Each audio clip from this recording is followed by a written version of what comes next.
1550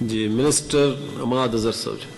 جی جو انہوں نے باتیں کہیں جو ہم نے جب سٹیمولس پیکٹ کا اجرا کیا تھا تو باقاعدہ اس کا کمپلیٹ بریک ڈاؤن دیا تھا, وہی بریک ڈاؤن ہے اور اسی پلان کے مطابق کافی زیادہ پیسے آلریڈی انجیکٹ ہو گئے ہیں اور آلریڈی ہو بھی رہے ہیں. پاکستان کا سب سے بڑا, مے بی دنیا کا سب سے بڑا cash roll out programme, one of the largest جو تھا, وہ ہم نے اس کا اجرا کیا. ایس ایم ایز کے لیے 50 ارب روپے کا ہم نے اجرا کیا جب 3 مہینے کے ہم نے بل ادا کیے. اس کے علاوہ بے پناہ جو سکیمز تھیں وہ بھی اس کے اندر شامل ہیں, اور جس کے نتیجے میں آپ نے دیکھا کہ پاکستان جو ہے جہاں پہ باقی اکانومیز شرنک کر رہی ہیں اور گلوبل اکانومی جو ہے وہ ایک ریسیشن میں ہے اور 4.4% نیگیٹو میں جا رہی ہے, تو پاکستان کی جو اکنامک گروتھ ہے وہ پروجیکٹڈ ہے at a growth of +2%. India Hindustan کے ساتھ -10% میں ہے. تو اس کی وجہ یہی ہے کہ یہ ہمارا جو سٹیمولس پیکج تھا یہ ہائیلی افیکٹو تھا. جہاں تک اسٹیٹ بینک کی انہوں نے بات کی وہ اس کے علاوہ ہے. اسٹیٹ جی بینک پہلے سن لیں, وہ جواب دے رہے ہیں. جی اسٹیٹ بینک جی جی اب یہ کر رہے ہیں, جی جواب دے رہے ہیں. اسٹیٹ بینک کسی کو ہاتھ میں پیسے نہیں تھما رہا. جو لون ڈیفرمنٹ سکیمز ہیں ان کی, جہاں پہ جب کووڈ آیا تھا تو جو کیونکہ کاروبار بند ہو گئے تھے تو لونز کو ڈیفر کیا گیا, یا سبسڈائزڈ مارک اپ کے اوپر جو بزنسز کو اپنی فکسڈ انویسٹمنٹ ایکسپینڈ کرنے کے لیے تاکہ اس ملک کی پروڈکٹیو کیپیسٹی انہانس ہو, جو قرضہ دیا جا رہا ہے, یہ ان سکیموں کے مد میں شاید یہ رقم کی بات کریں. ایسے نہیں ہے کہ کوئی ایک لمپ آف کیش جا کے اسٹیٹ بینک جو ہے وہ کاروباروں کو دے رہی ہے.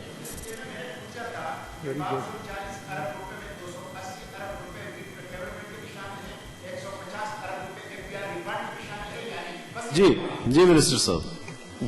بالکل جب ہم نے یہ سٹیمولس کا اجرا کیا تھا تو یہ کوئی نئی خبر نہیں ہے, یہ تو اس وقت واضح طور پہ اس کے اندر لکھا ہوا تھا اور ہم نے پریس کانفرنس میں اناؤنس کیا تھا.